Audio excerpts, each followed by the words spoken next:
What's going on, DeSoto, Texas? Welcome to episode 104, season 7 of Talking Throws podcast, Texas style. I'm Coach Jason. And I'm Coach And Janelle. we're throws coaches with the track club, the Thorn Factory.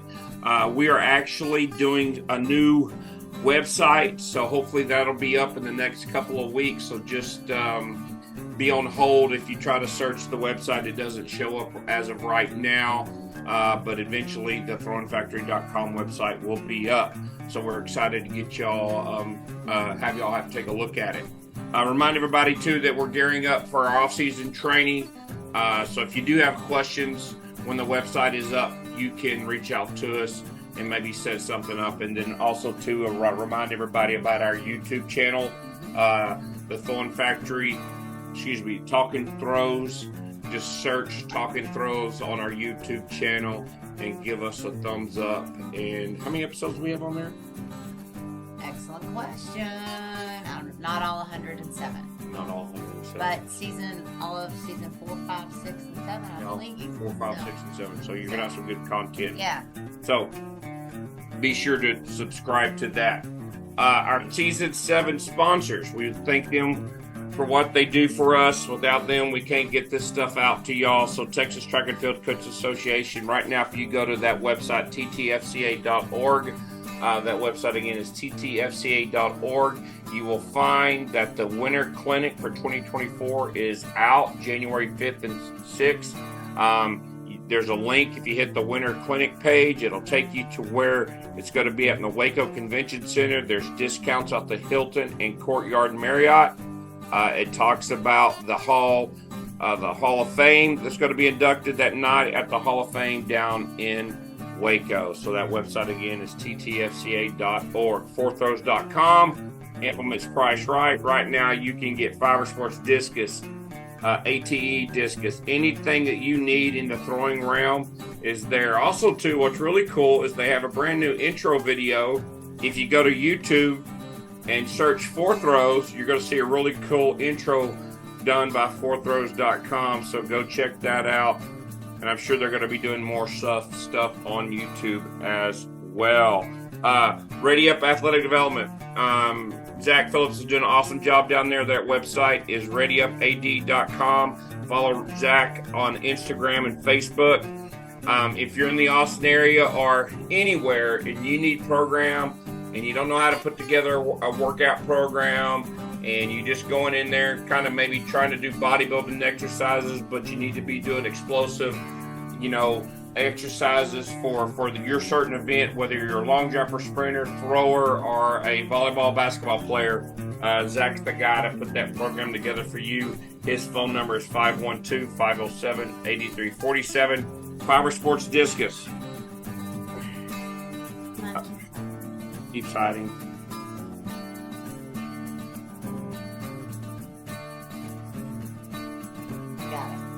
Got it. Thank God we can get this out. Turn it around. See this side. It's going to look like on the back. Okay. Move your hand. There you go. There. It looks like spinning. There you go. Yeah. So, Fiber Sports Discus. Use that code TalkingThrows10 at fourthrows.com to get that 10% off on that Fiber Sports Discus. Also, if you got a fibersportsdiscus.com and maybe you're out of state and you're looking for a local dealer, you'll be able to find it there. Also, Big Frogs Colleyville, they handle all our printing and bordering. If you need somebody, they can ship it out, whatever you need. Great ideas, great brainstorming. Big Frogs Colleyville. And then Lifting DFW, mobile lifting station. We are selling those trailers. If you're a small high school that doesn't have a weight room, this is a great substitute for that. You can pull it in your parking lot. If you're looking to start your own personal training business and you don't want to do it out of your home for whatever reason, maybe you live in an apartment, this trailer can accommodate you to get your feet off the ground and start your own business. That website is liftingdfw.com. Today's guest on episode 104 was just recently put in to the Baylor Legends for her time at Baylor Track and Field. In 2012, she made the Olympic trials, finishing in the top 20. And from 2010 to 2013, she threw for Baylor University. She had PRs in the indoor shot put of 1742. In the discus, she had 55.49. In the shot put outdoor, she had 16.94, which all three are at the time were the school records. And she was a 4-time All-American at Baylor University. For 2006 to 2009, she'd attended Desoto High School here in South Dallas, where she had a lifetime PR in high school of 46.9 in the shot put and 163.11 in the discus. She was also a 4-time state champion, and I think they were 5A at the time. Please welcome to the podcast, Skylar White. Okay. I'm ready. Yes. All right. So our first question. Oh wait. Go ahead. Oh, our first question is, and hey there, he kind of helps. What are you currently doing? Like what's going on in your life right now? Currently, I am a truck driver, and we have our own hot shot company. I don't know if y'all are familiar with hot shots. Yes. Oh, I'm not. Educate us. So hot shot is just basically. Oh, here's my husband. Oh, hi. Hey. He was going to be our all-star. Right. He came along with me also. We both just got in, but okay. We do hot shot for ourselves, and we just pick up and deliver different types of material like metals or we even do, I don't know if y'all see those containers that they turn into like office spaces at construction sites and stuff. Yeah. We carry those on our flatbeds, and it's just a lot of truck driving stuff, and we haul different types of things right now. And and I was going to say also on the side, when I do have time, I haven't in a while, but I get a lot of people referred to me to train them still. Oh. And so I've been blessed to be able to still train the throwers up and coming.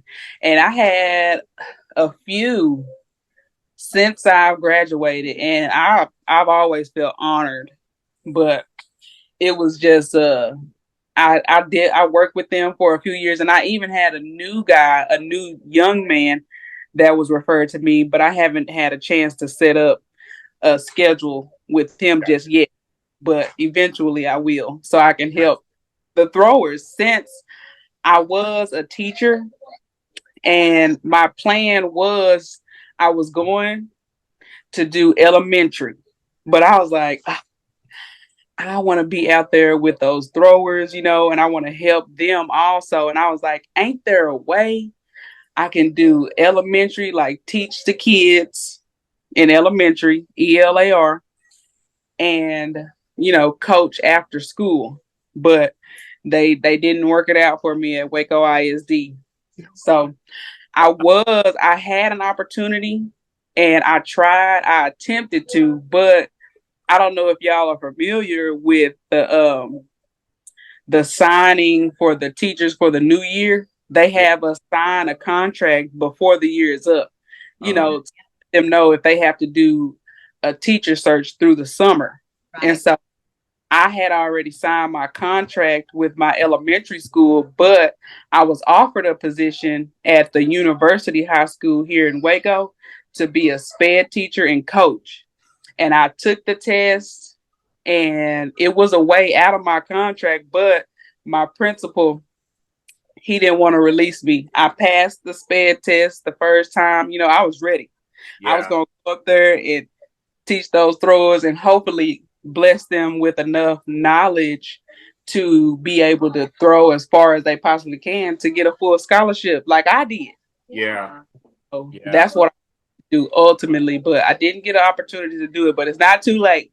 No. So are you currently teaching and doing the trucking business, or just... No, ma'am. Okay, no, ma'am. I was like, that's a lot, because I'm a teacher, and I'm like, whoa, you do all of that together and teach elementary? God bless you. I got out of it, one, because it's just a lot of politics and the admin, and all of the things that they were asking of us and requiring of us, it just wasn't worth the stress. And I tried to hold on as much as I could, but I couldn't deal with it. Yeah. And I said I didn't have to. And I can always go back if I wanted Yeah. to. That's So true. I Lots of like, jobs open. They will take right, a heartbeat. right. Shortage everywhere. Yeah. I Especially know. if you have your special ed, your SPED. We're Right, short teachers on my campus and in our district. So right. Where are y'all at now? we live in Mansfield. We live in Mansfield. Oh, and I'm from DeSoto. I don't know if y'all know. Yes. Oh yeah. Yeah. So I'm So are familiar you with, living in Waco now? yes, we live in Belmead. I don't know if y'all are familiar with. Yes. I know where Belmead is. Yeah, so we're here in Belmead and we're in this small little community. I love it here.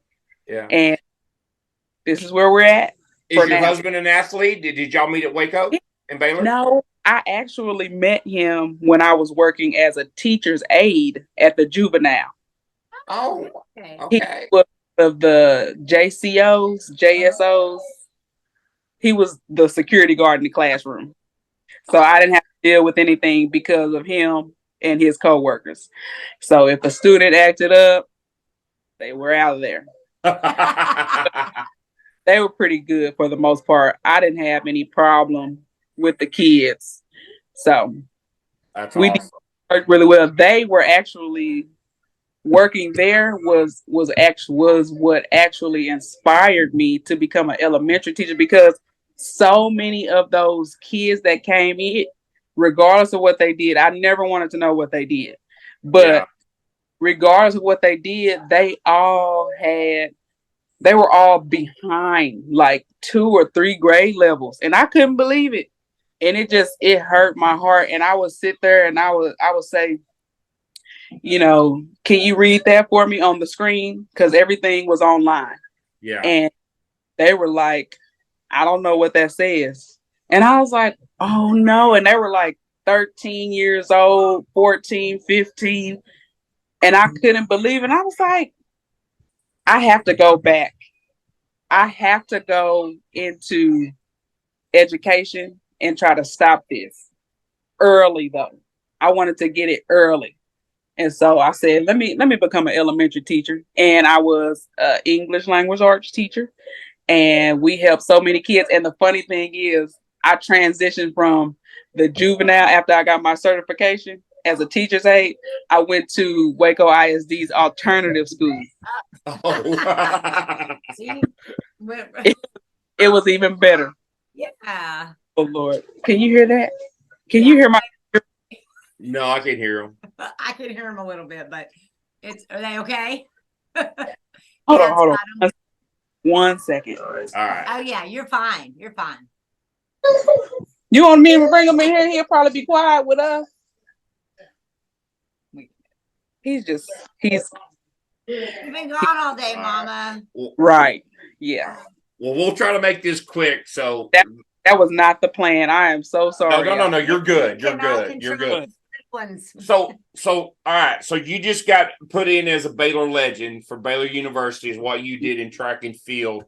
Yes, Kind I of did. tell us what that means to you and kind of how you found out about the induction and all that in that day with Jeremy and Michael Johnson. That had to be just kind of just icing on the cake for you. I was surprised when Coach Ford reached out to me, because I didn't even know exactly what he was reaching out to me for. He just asked, hey, will you be in Waco on this day and that day? And I was like, yeah, I'll come to the Michael Johnson track meet. Of course, I'm here, Yeah. And so he was just trying to make sure that I was free. And then I was asking him, did I need to dress a certain way, or is it anything that I needed to do when I came? And he was like, no, we want to honor you. And I was like, huh? Me? I'm thinking like, okay, I threw pretty decent. And I was just like, y'all want to honor me? And then I told all of my family members, because they're so supportive. Yeah. And I told my best friend, and she went digging even deeper. And she was just telling everybody. She was like, yeah, you better get inducted in the Hall of Fame and this and that. And I was like, what? No, I'm not. Because I didn't know the extent to what it was. And then she even found out before I did that I was getting honored with Michael Johnson and Jeremy Warner. And I was like, me? Me. Because, I made it to the Olympic trials and everything, but I didn't make it as far as they did. But I just felt so blessed to even be in the same induction with those two gentlemen. And I love both of them. I never got to train or never got to see Michael Johnson train, for obvious reasons. But I did get to train with Jeremy Warner. And I got to see him train because he was still active when I was at Baylor. So he would come and train with Coach Hart. Yeah. And I think sometimes Coach Harbor. But he was out there and he was always so kind and encouraging. I love both of them. And I just felt like it was almost like a dream. Like I couldn't believe it. Like me. Y'all want to honor me with these two men who've been to the Olympics. I don't know how many times, won and everything. But I said, well, all I can do is just receive it and just hopefully, like I was telling y'all earlier, eventually be able to continue to give back to other young throwers who want to throw. And I just want to let them know, like, running and jumping is not the only way that you could get a scholarship, and get into school. You can go really far. I was even blessed to go on the USA team while I was at Baylor because I was the top 2. I think those were the qualifications in an event. And I was top 2 in the nation when they were picking the athletes, collegiate athletes. And I was blessed enough to represent the United States as a collegiate athlete in Mexico. And I got to meet so many other athletes from other colleges, and I'm still friends with them now to this day. And it's so much that you can do and so many people that you can meet just being an athlete. And I want us to know you can go far too. It's not just the sprinters or, the long distance runners and the jumpers. They're not the only ones who can make it. You can too. And so hopefully one day I'll get to go back and do that because I love working for myself, but I also love pouring into other kids and to the up and coming generation. Yeah. And I still hunger for that feeling like I had when I was a teacher and I was help somebody read better or do math better. It was just such a great feeling. It just brought so much confidence into those students to let them know, like, oh, I can do this, and that was fulfilling to me. So, yeah, awesome. That's great. Great answer. Let's get into that. Talk about those Olympic trials, 2012. Oh, yes. Eugene. Yes. Big stage, a lot bigger than coming off the NCAA's. You made top 20. What was that experience like for you to be throwing? Because I'll ask you this because a little trivia question. Do you remember who won it? No, I don't remember off the top. Stephanie Brown won it. Okay. I remember Stephanie Brown, tall, really tall. Yes. Mm-hmm. Yes. And I remember watching her in the Olympics and everything. And I remember that year, it was great just to be in that atmosphere with all of those great people. And I was just like, I'm one of them, Yes. I made it. Yes. And it wasn't the Olympics. It felt like the Olympics to me. And I was, oh my goodness, I was so nervous and excited. And I was just watching all of the other people warm up, like, should I do that? Should I do that? They've been there before. Right. Yeah. And I was just learning, and I'm just watching, trying to take everything in, and I was like, I am going to come back. And I was trying so hard to come back, but it just wasn't in the cards for me at the moment. Yeah. And still say to this day, it's not too late, because I don't remember. I don't think you said her name was Stephanie Brown. Yes. She wasn't a spring chicken then, I don't think. No, but also too in that meet was Susie Powell that got third. Yeah. Yes. And Aretha Thurman was second. And it was some big names in there. One somebody else that was also on our podcast was Tracy Hoover was on there as well. Really? Yeah, Shelby Vaughn. And Shelby Vaughn, the high school thrower from Mansfield, was there as well. Yeah, Shelby. Yeah. I talked to her at one point. I ran into so many people, and they looked up to me or was just encouraging. I ran into so many good people as a thrower, and it was just a beautiful experience. And I think, were the Carters there that year? Michelle won the shot put. Yes. And I don't know how far or how much you know, but I actually grew up training with her father. Oh, so you were with the throwbacks? Did he train you? Yes. Okay. Yes. And I loved watching her throw, and her sister. I loved watching both of them throw, even still to this day.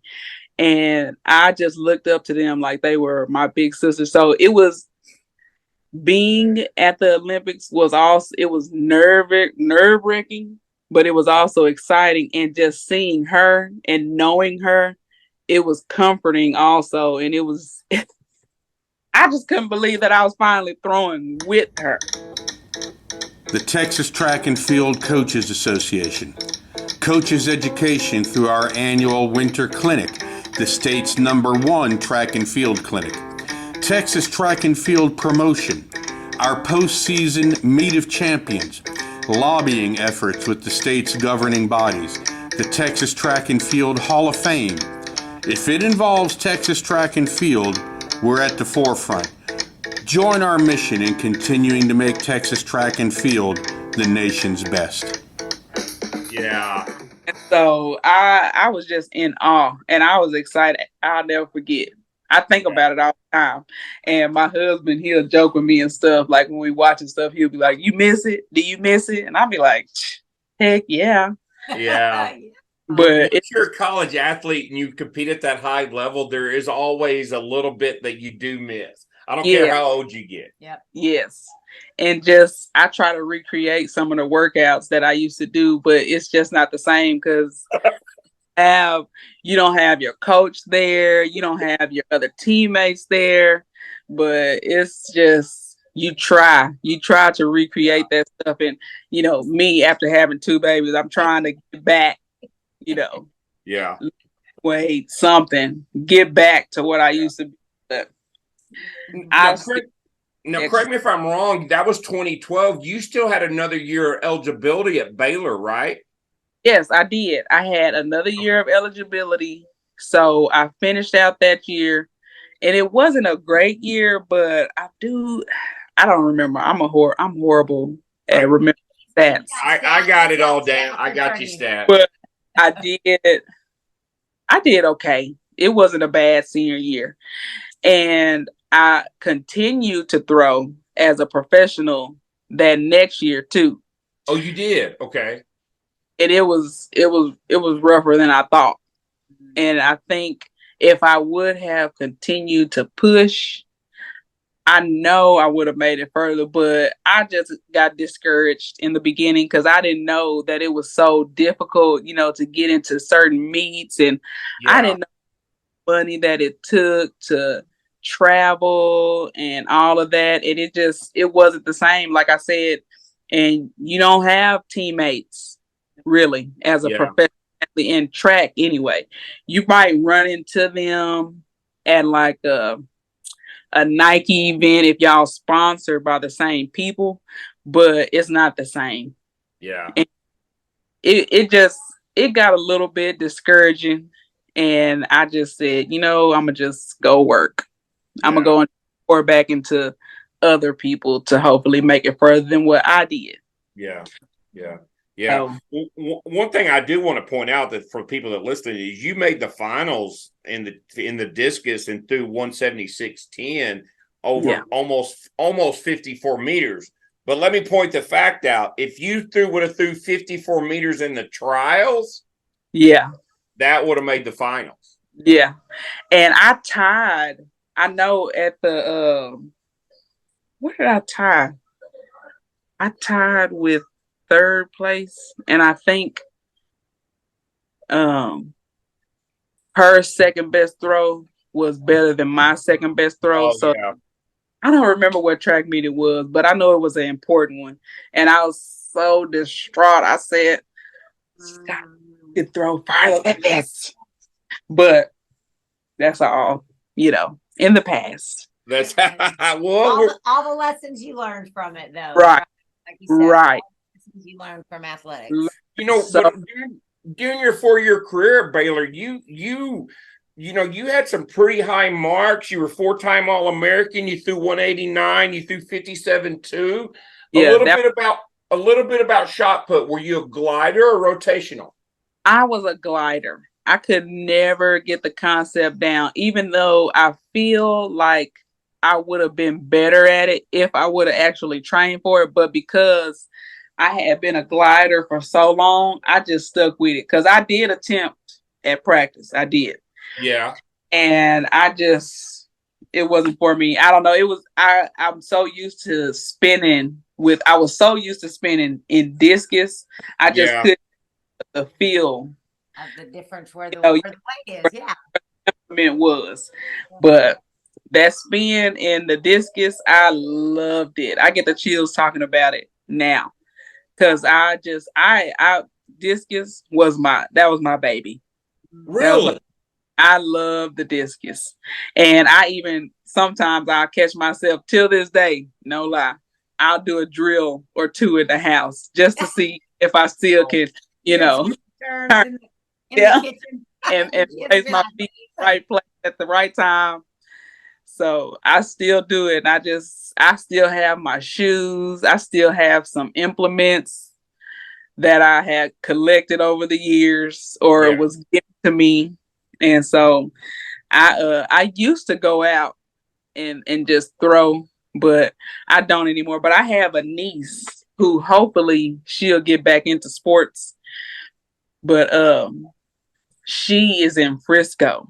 And she was attempting to do track this past year, and I didn't get a chance to work with her. But hopefully, if I can talk to her this year, hopefully she'll get into it because I think she'll be a great thrower. And she was considering doing it, and her mom was reaching out to us, and she was just asking, "Hey, can you train her?" And I was like, yeah." Of course I can. One thing I want some clarification on is you said you love the discus over the shot put, and I'm not trying to but your height, you're not that tall. No. Okay, so the lever, and I can understand with your height being 5'7", how you would fit in the glide, especially coming from Michael Carter's training and falling and mentoring Michelle. But you favored more Dee Carter in the discus. We also had her on the podcast. Really? Yeah. Oh, We did. I feel We had so. to listen to it. Yeah. I am. But so as far as the discus, I think because my arms were so long, it made it easier for me to just get that concept down of the whip that you need to get the discus out. And I guess, the longer the lever, if you put something behind it, it's going to shoot stuff out. And just the whole concept, when I learned that I had to get the discus flat and release it at like the perfect angle, that was my entire goal, and I tried to chase it. And once I did it a few times in high school to get the distance that I got in high school. Yeah. And you get a lot of those good throws at practice, and you leave it. And I was just like, once I felt how it felt so effortless when I finally got the discus off of my index finger, and it was just flying. And I was amazed when I saw it, and I was like, I got to do it again. And so that is what excited me about the discus. And I just had some bad knees as I got older, and trying to get so low in that shot put, it was time. It was time. In my professional career, I just did discus. I was like, I'm only focused on discus because that's my thing. Yeah. So it took a lot to stay low. The older I got, and the more weight I started to lift, it just put a lot on my knees. Yeah. And I was just like, I'll just focus on discus. Okay. Well, one thing I want to point out too is in 2012 you got fourth place in the NCAA's, and you threw your lifetime PR 57.2. Yeah. Which for someone who didn't like the shot put, that's a pretty damn good throw to get fourth place. I think that's what it was. I think that's the time when I had tied with third place. Oh. I don't know. Do they still show all of the throws for that? You can. Let me see. It might not be, but I do know. Was it indoor? I threw pretty far, and I was chasing after that 60 feet so hard. I was trying to get it. I think I was trying too hard, and that's probably why I ain't never get it. But I'll record myself one day, and if I do get it, I'm gonna send it to you guys. We'll take it. Yeah, the girl at third place through the 17.67, and then her second best throw was better than yours. But Tia Brooks from Oklahoma got first through 19 meters. And then Geneva Stevens from Southern Illinois got second. Okay. That's what it was. I remember. Yeah. And Tia Brooks, I think, I'm still friends with her to this day. That's awesome. And I don't know what she's doing now, but I know she's living her best life because we follow each other on social media. And I just love seeing her with her family. And I think she even went to the Beyonce concert, if I'm not mistaken. Yeah. There you go. Living your best life. There you go. She was my buddy throughout the entire time while we threw. We always enjoyed seeing each other, and we would just, be pumping each other up like, come on, get it out there. And she always, she was always better in shot put than me. And she was always like, talking to me and snapping at me, like telling me, you need to get it out there. You need to get it. Come on, you can do it. I love her. That's and awesome. was in her zone. She was in it. I loved it. Who was your throws coach at Baylor? Because I think you had two of them, right? No, it was just Coach Brabham, Danny Brabham. Okay. So if you're familiar with him, but he was there ever since I was there, and he's gone, and he left, I think maybe a year after I left. Okay. But man, did he work with you professionally when you were trying to do that professional? Did he work with you a little bit then? He did. He allowed me to come and train with them when they would go out and work out. Yeah. And I know Sion, because she's the one that linked us with you. Yeah. And she was still training, and another thrower was still training, and he would let me come out there, and he was still coaching me. Oh wow. And he would call me and stuff after my track meets and check on me and see how I did, and he would even ask if I got somebody to record me, while I was out there, because he would want to see it. Yeah. He was involved. And when I got to see him again at the track meet, it was just like a family reunion. I miss him till this day. And I get upset when I think about it because I'm like, he's here. Like, he's not too far from here. And I said, we should see each other more. So I'm going to do better at reaching out to him also, because he was like a dad. He was like a dad, and he trained each and every one of us how we needed to be trained. Nobody got the same training. It was everything that we needed. He accommodated. Yeah, and I don't know how he did it, but he did it. And we all needed everything that he gave us. And so I enjoyed working with him. And if I could go back again, he would be my throws coach.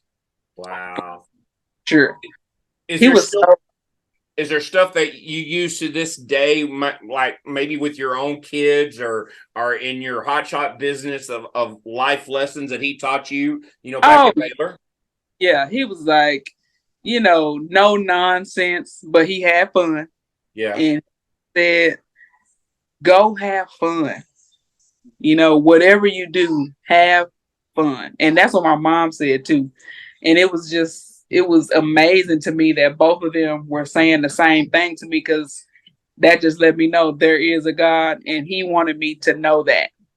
And he wanted me to know, whatever you do, have fun. Don't stress about it. You came here, focus, but have fun.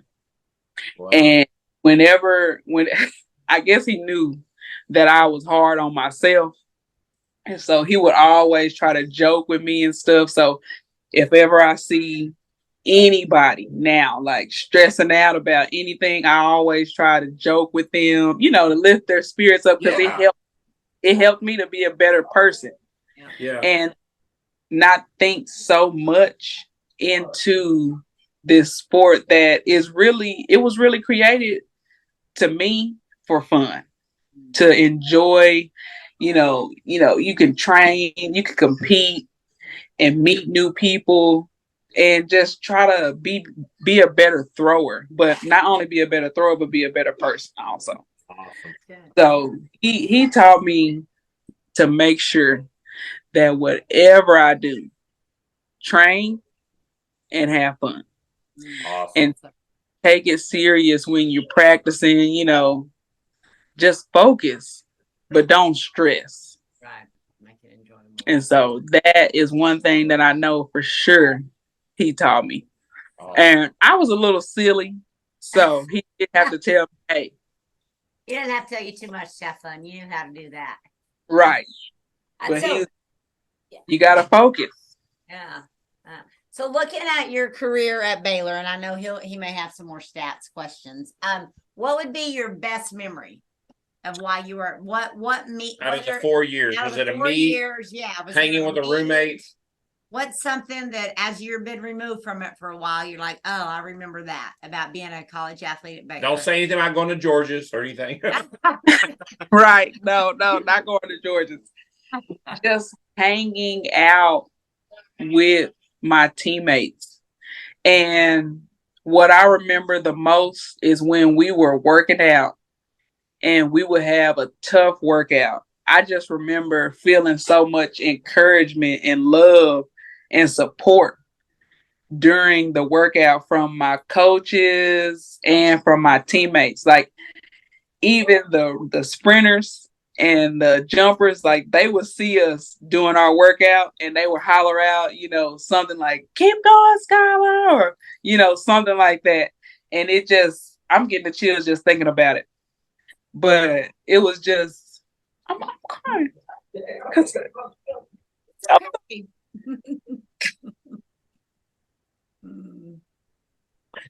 But it was just a community. And I miss them, and I try to reach out to them all the time.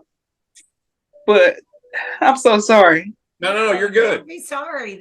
I am a crybaby.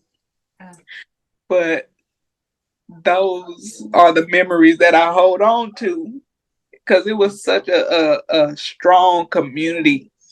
And I was always thanking God for blessing me to get a full scholarship at Baylor, because everybody that was there, from the hurdlers, Christina and Tiffany. It was just everybody. The hurdlers, the jumpers. I miss them. It was Yeah. so, but Yeah. traveling with them, oh my goodness, and trying to hurry up and get to the bus on time. Like, hey, calling people, tell them, can you save me a seat on the bus? I'm coming. Stuff like that. It was just fun hanging with them and supporting them and them supporting me. It was I try to encourage so many people to go to college because it's not even just about, hey, you need to go and get a degree. Yeah. Meet some really great people. And I'm crying because I miss them, but I can just call them, But now maybe this will spur you on to go out and reach out because sometimes our life gets busy. We get busy. I definitely am. And you have kids and all this other stuff. So it's a lot. But it was just hanging with them and just being in that environment. It was such a positive environment. And just being at Baylor for sure. And now I can't speak for other colleges, but at Baylor, when I was there, I know God put everybody there for a reason. And that is what I remember and miss the most. Just the support and the community that we had. It was amazing. Yeah. Do you think that mentality and approach and how you feel was trickled down from Coach Hart at the time? Because Baylor was big in track and field on a national level. Right. Maybe even, I hate to say this, but maybe even more then than they are now. And especially to being a thrower at that time, Coach Hart was kind of I don't want to say commander in chief, but you know what I'm saying. He still is. From what I hear, because I'm like, ain't he supposed to be retired? But he's still out there, just blowing that whistle, saying, "Run him." That's all he was saying. Run him. Run him. Yeah. I like him, but he definitely set the tone for Baylor track and field and the community that we had.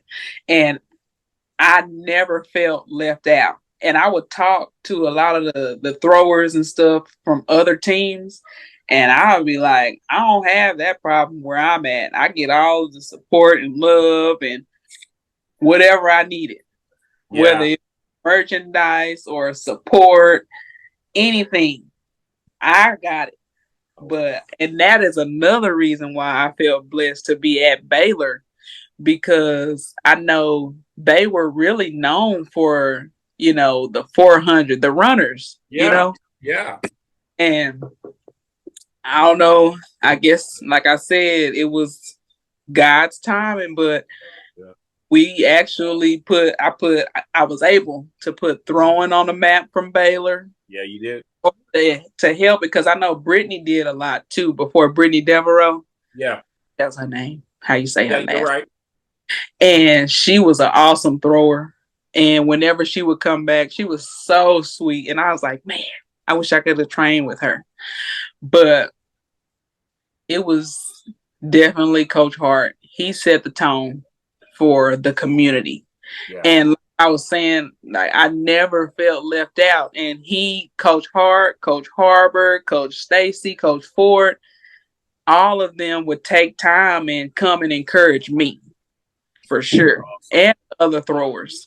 But it was just amazing at how the sense of community that they had at Baylor.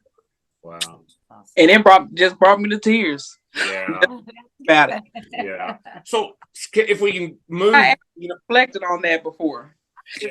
Keep kind of moving down the timeline. Your senior year in high school, like All right, how did you choose Baylor? And then we're gonna go backwards. So walk us through the recruitment, the transition from high school into college. You were coming out a very successful high school career. How did going to Baylor come about? Maybe going to Texas or some other place? I said in my head, I wanted to go where throwers weren't the main event at the time. Okay.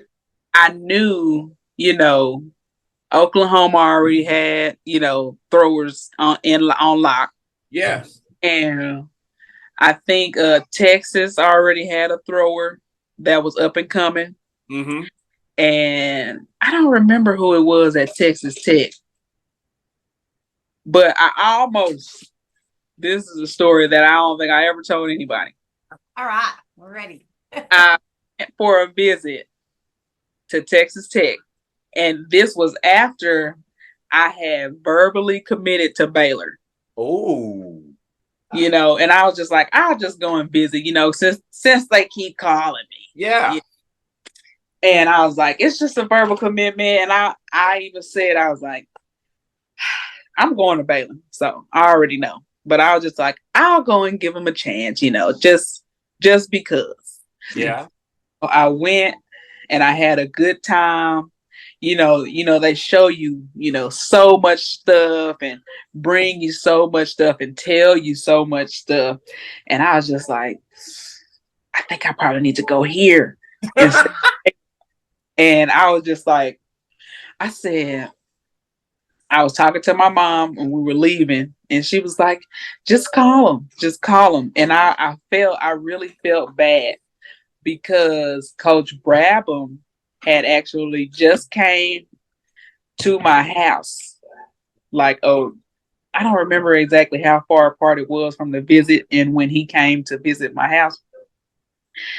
But he came, we enjoyed everything he was talking about. And I even went on a visit there already. I had went to a visit to Baylor and I said, yeah, I'm coming. And it was just down the road. And I am really family oriented. And my aunt and my mom, they were both just like, yeah, go to Baylor because it's right down the road. It's a little bit far, but not too far to where we can't get to you, quick. Mm-hmm. And so I said, okay, yeah. So I verbally committed to Baylor and I enjoyed everybody here. As you can see now, I'm grateful on there anyway. But so I went to visit Baylor, verbally committed, and then I went to visit Texas Tech afterwards. And I ended up decommitting to Baylor and verbally committing to Texas Tech. But I don't know what told me. Something told me, no, you need to call Baylor back and see if they'll still have you because something wasn't right. And unfortunately, some things were said about other schools. And I was like, you know what? Coach Brabham, he didn't say anything negative about any other school. He just told me what he had to offer and what he was going to do for me. And if I came there, that's what it was. Wow. And I'm going to call. So I had to decommit to Texas Tech and it was so stressful. I remember crying to my best friend because I was just like, I don't know what to do and this and that. I remember before I called and, decommitted to Texas Tech to try to commit back to Baylor, I was so stressed out. And I was like, I didn't know it was so stressful to, go to college and decide. But I prayed about it and my family prayed with me. And once I finally said, you know what? No, I'm going to Baylor. I'm going to decision. I think it was the best decision that I ever made. Besides, coming to Jesus. There you go. There you go. That one always ranks first. I say that all the time. And I'm just so grateful that I did. Yeah. And so Yeah. So that did you take your other 3 visits? You went to Tech and to Baylor. Did you get recruited by the other 3? I did. I took one other visit. I visited TCU because I knew I wasn't going anywhere else. I even think it was a blue school that came to visit me at my house. I can't even remember. Memphis or somewhere. Yeah. But I didn't go up there. She came and it sounded great. You know, they all talk up the school and what they can offer and this and that. But I said, I'm not going way up there. Yeah. I'm curious, and just, you know, you're being recruited when throws coaches are coming to your house to recruit you, you're something special because that doesn't happen a lot. I'm kind of curious. Did anybody say anything or kind of, you know, mentioned your height or was concerned about your height or anything like that? Because that's that different stereotype of, oh, you have to be 5'10", 6 foot to be a D1 Power 5 thrower. Right. No, nobody Really? ever Okay. think is because they saw what they call the whip in my, and because I think it's because I'm probably supposed to be a little taller than this because my arms are just unusually long. Oh, okay. Really long. I think I measured it at one point and I'm not too far off from Brittany Griner's wingspan. Oh wow. Oh wow. You do look like you have long arms. I do. And I'm a little sweaty, but you know, I don't know if y'all can see. Yeah. Oh golly. It's Okay, that makes sense. Yeah. really long. And so I think that they saw, you know, she might not be tall, but her arms are really long. And once somebody finally pointed that out to me and I was watching myself and I was like, oh wow, it is like a really good pop, you know, at least in discus and in shot put. Yeah. But I was just amazed at what other people saw. And when I saw it, I said, oh, I could probably do something with that. Yeah. But I never felt less than because of my height. And it's so funny that you mentioned that because whenever I would go to, you know, the track meets and stuff, I was always looking up at the throw. And now that I think about it, it didn't really intimidate me, I guess, because I knew I could hang with them. Awesome. Yeah.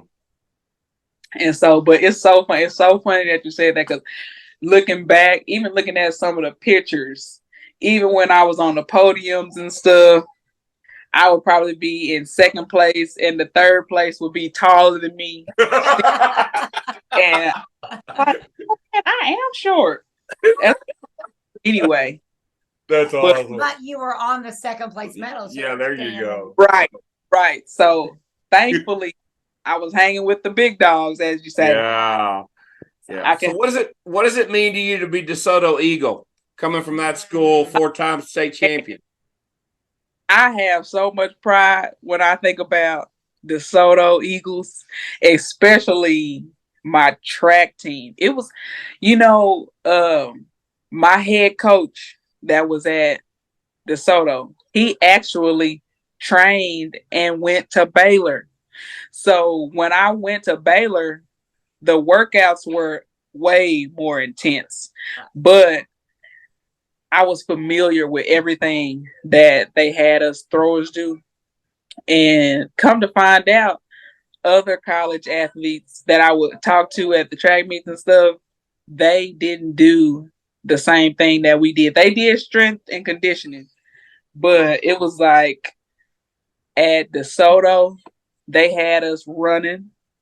Really? Okay. At Baylor, they had us running. Yes, the throwers. Can you believe it? Yeah.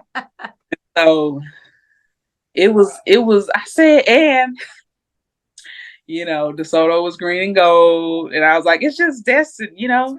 Yeah. Baylor green and gold. Only difference is an animal, and it's right down the road. And my old head coach used to go to Baylor, and he just set up everything like how Baylor was. Now that I think about it, and I love Coach Jones. That was his name. Okay. Jones and Coach Villers, and they're gone to other schools and stuff. I think Coach Jones might be retired, but I loved them and I loved my teammates there. I talked to a lot of my high school teammates today too. Awesome. And it's just such a community. And at DeSoto, because it was 6 of us. I think it was 6 of us and an alternate. When we won state with just 6 of us and an alternate, my chest couldn't have been any stuck out further. Awesome. Was that your senior year? No, it was my junior year. Junior year? Okay. Senior year, I don't know if y'all remember the swine flu. They ended up moving state on DeSoto's graduation. And because I had went to state my freshman year and sophomore year and won junior. Matter of fact, I think I won. Did I win twice? I had to look. You did. I did. It was sophomore year. Sophomore, you won both. Okay. And disc your sophomore year. Junior year, you just won discus. Okay, that's what it was. And thank you for reminding me, Lord. I know our own stat. Mama brain. It's okay. Yes, that is a real thing. It is a real thing. But it was just amazing that we did that together. And we tried to do it again junior year. But senior year, I made it. And I think I only made it in one of them. Yeah. Yeah. And discus, I think. And I said, you know what? Been there, done that. I'm on to better things. I had already committed to Baylor and finalized it by then. Yeah. So I said, I'm not going to go. I'm going to pass on going to state. And I enjoyed graduation because it was like, you only graduate once.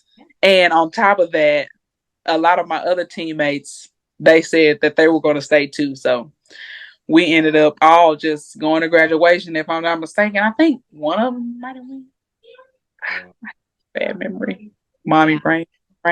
Either way, I didn't go senior year because of the swine flu. Because, normally state is at the beginning of May. Yeah. But during that time in 2009, swine flu broke out. So they stopped traveling. And they moved state to June the 6th. I remember. And that was the same day that our graduation was on DeSoto. Wow. And I'm going to go to graduation. Really, you could have won 5 or 6 state championships. Right. I could have, because I think a lot of people didn't go that year. And if I would have won, I'm pretty sure I would have won because that many people there. Well, yeah. Well, my question to you, you threw very far early at age. Did you feel like there was pressure once you were winning those state championships your sophomore year, throwing 150 feet at 15, 16 years old and throwing 46, 47 feet, as a sophomore? Those are big time numbers and, right. kind of put you, ranked very highly among your age, in the country. Yeah. Then I think I was just so positively influenced by everybody around me. I didn't even think about those type of stressors. The thing that got to me the most was beating myself. That's what I focus on the most. And I thank God for Coach Carter. That's Michelle Carter's dad. And all of my coaches from DeSoto, Coach Bill, Coach Villers helped out a little bit. And it was just so many people who they never brought up, such and such is throwing this out here. You need to be here. Or such and such is doing this. You need to try to do this. It was always, they always focused on me and what I could do for myself to get better. So if anything, I was trying to win, but I was always just trying to beat myself. Yeah. And PR, like that was my main goal. PR. I tried not to pay attention to everybody else because everybody else wasn't doing what I was doing. Yeah. And I knew exactly what they were doing. And I just chose not to think too deep about that. And all of the people around me, they didn't put that pressure. They never put that pressure on me you need to try to beat such and such. Now I have heard horror stories from my best friend about people, being discouraged when we were in high school. Because my best friend, she threw also too, but she just wasn't into it. She was more of a softball person. Yeah. But she would tell me like later on, and I never knew this, that they would ask her, is Skylar here? Like when we showed up to the track meet, Yeah. hey, Skylar here? And she'll be like, yep. And they'll be like, dang. And I was like, really? People used to think that of me? And they would be like, girl, do you know who you are? Do you know how far you throw? And da da da da da. And I'll be like, not really, because I'm trying to beat myself. So Yeah. matter.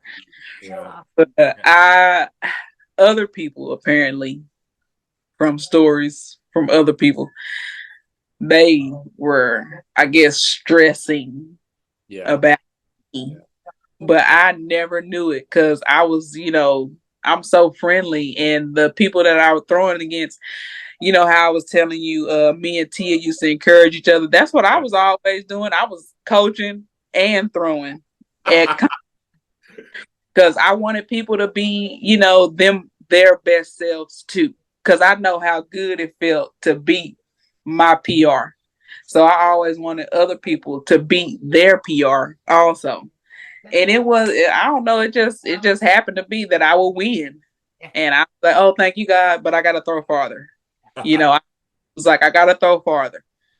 Yeah. And I was always in competition with myself, as well as, I enjoyed winning. But if I didn't beat myself, no matter if I won or not, I was thoroughly disappointed. Yeah. Well, that's that high level thrower. Once you reach that mark and that threshold of that mentality is, okay, I got to push it even further. I feel like I can do better. And that's that mentality that I'm sure you got from the Carters, that kind of at an early age that instilled in you. Yeah, because they walked around with so much confidence, and it just like oozed out of them. And I tried or attempted to be like that as well, and not focus on even my last throw, not focus on other throwers, just focus on correcting myself to do better, do better. And they were so encouraging, and it was just like, we're competing against each other, right? That's what I would think. But they have a great impact on how I thought about competition as well, because it was like, you don't have to stress about somebody else or even be mean or rude to other people to win, So I learned that a lot from them too. And anytime I saw them compete, whenever I was able to watch them compete, they were also, sportsmanlike ship. Yeah. They had that positive sportsmanlike ship, and I wanted to portray that also wherever I went. How old were you when you started working with Coach Carter? It was the summer of going to the 7th grade. So basically I was in the 6th. Really? Oh, okay. Oh, wow. I hadn't hit 7th grade just yet, but I remember it was the summer of going to the 7th grade, and that was the first time I had participated in sports, and I remember my brother ran track for DeSoto. He graduated 2005, but we went to the Texas Relays to watch him. And aunt, I don't know why, but I thank God that she did. She took me to the back at Texas Relays where they have the other rings behind. Yeah. She took me. Excuse me. She took me back there, and Michelle was actually throwing discus then, and it was the colleges throwing. Yeah. And she was throwing, and she knew. I'm pretty sure she knew, about the throwbacks and all of that. But I didn't. I didn't have a clue because I didn't even know what throwing was. Yeah. Oh, wow. She took me back there, and she asked me. She was like, "Would you want to do that?" And I was looking. I watched. I was like, "Yeah, that looks fun." And so she actually introduced me to Coach Carter, Michael Carter, because he was there watching his daughter. Yeah. And it was uphill from there. And after that, she signed me up with them, and I had thrown with them all the way, like every summer up until the summer that I graduated, and I was done. So I threw summer track every year, and what a community that was. Yeah. And a lot of us were blessed to throw in college from the Texas throwbacks. Yeah. Came up with them, and that's what I aspire to be. I want to help generation after generation go to college. Wow. And that's what it was. I saw Michelle throwing the discus. Go figure, the discus, and she don't throw the discus at all now. But I saw her throwing the discus and was inspired, and I said, yes, I can do that. And I did it. And I did it every year after that. And that's what got me started. Wow. And I didn't know, and surprisingly, my mom was an outstanding athlete, and she also went to Texas Tech. She played in the saxophone, and she did shot put and discus. But I never knew that, and I believe my mom and my aunt said that they never told me because they didn't want me to, try to live up to her.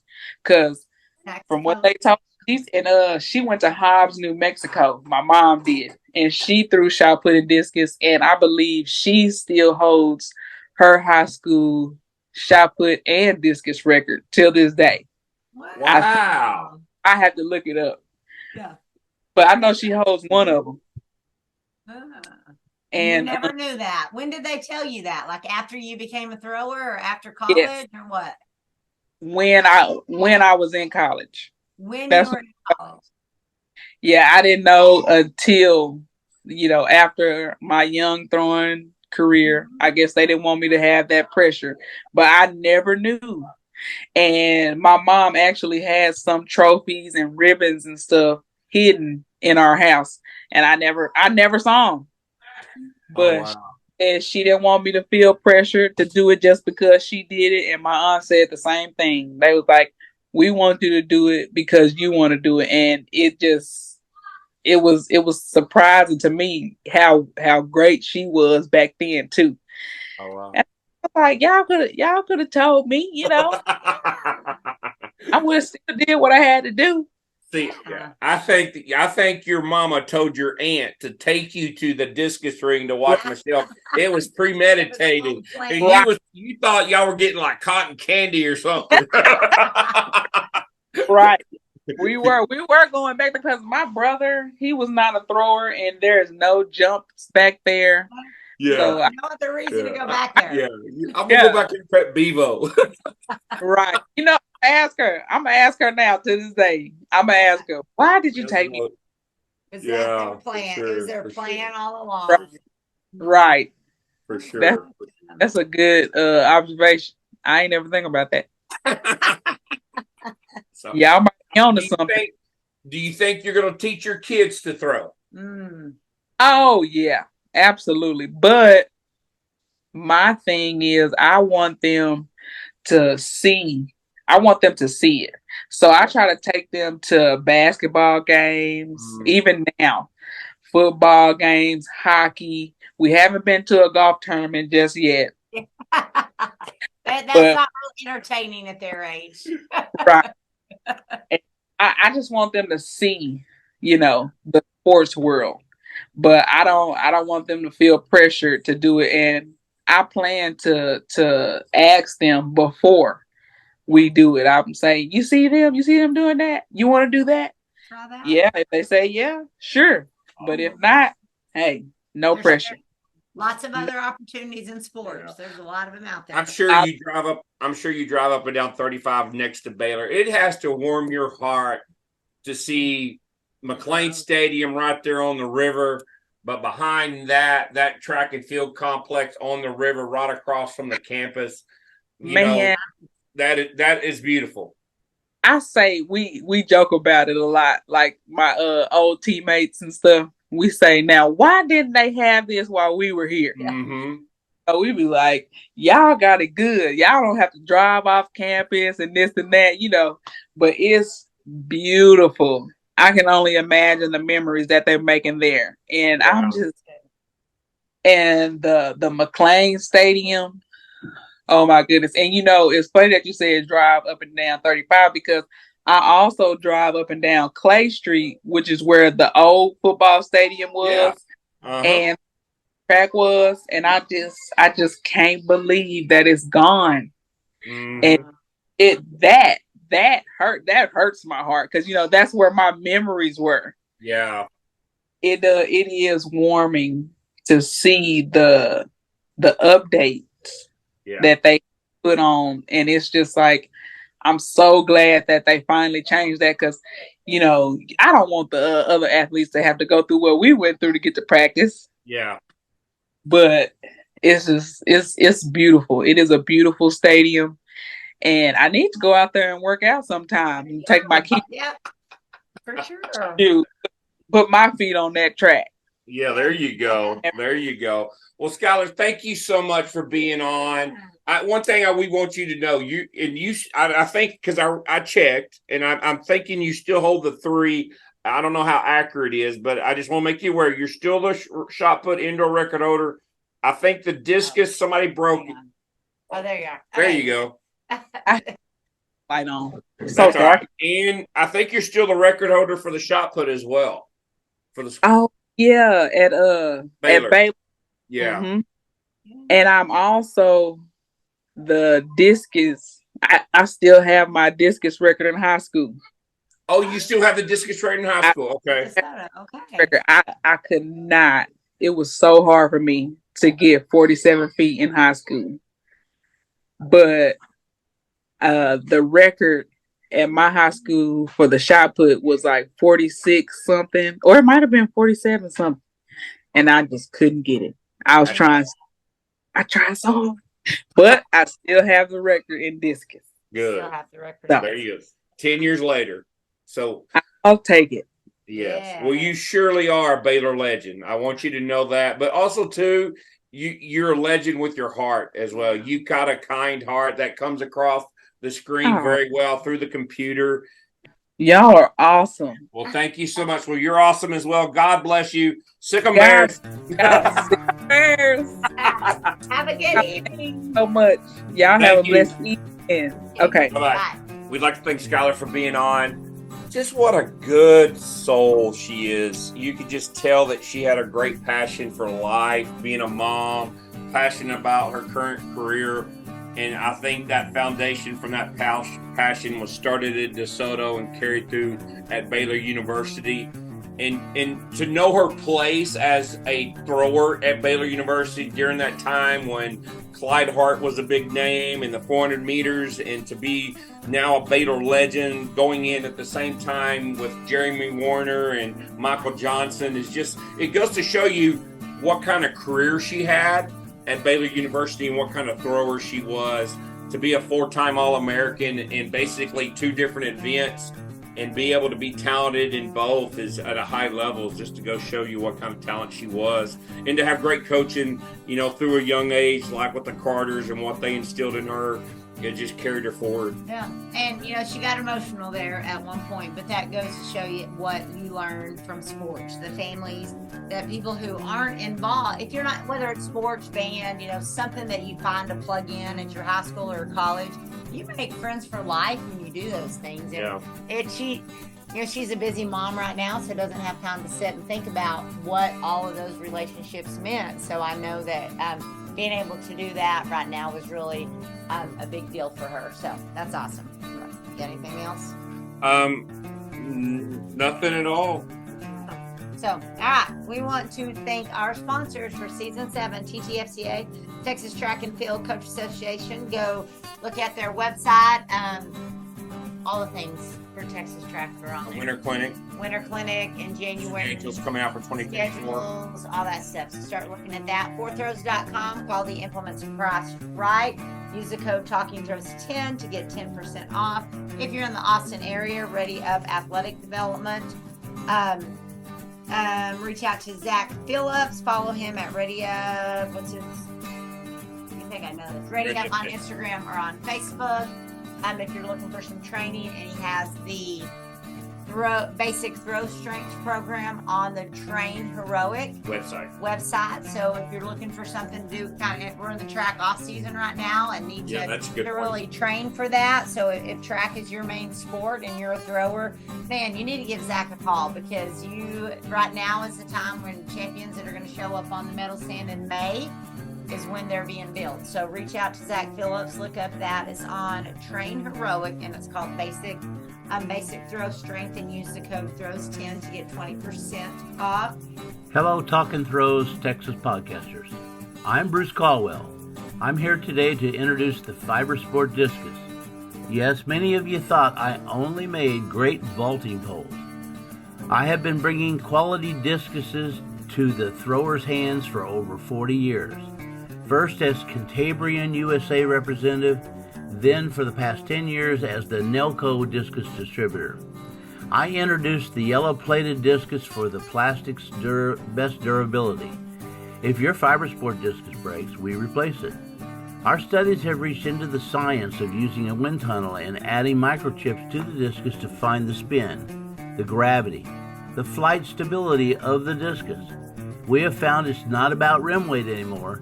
It's more about creating a balanced stability to allow the discus to fly and surf the wind. Our new FiberSport discus is made to be selected to fit your needs, no matter the weather, no matter the conditions. Check out our discus selection guide at fibersportdiscus.com and find a dealer in your area that sells our fine product.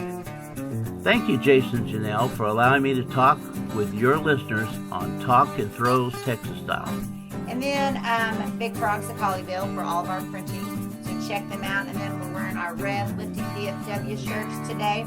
So our mobile lifting station, reach out to us if you're wanting to get any Olympic lifting in, and Olympic lifting lessons, any fitness programs, anything you need, we can take care of it at Lifting DFW. And we're also selling the mobile lifting station as well. Contact me if you have questions about purchasing that. And to remind everybody too about our YouTube channel, just Google search Talking Throws podcast, and just be sure to subscribe to it, because we're trying to get some good information out there. Yep. And like always, if you know anyone who's a thrower in the state of Texas, high school, college, somebody that had some big marks, throwing was a big impact on them, they have a great story, share that with us, because we are always looking for people. They can be fresh out of high school, right in college, or have thrown 30 years ago. So just throw some names at us. We appreciate it. Appreciate it.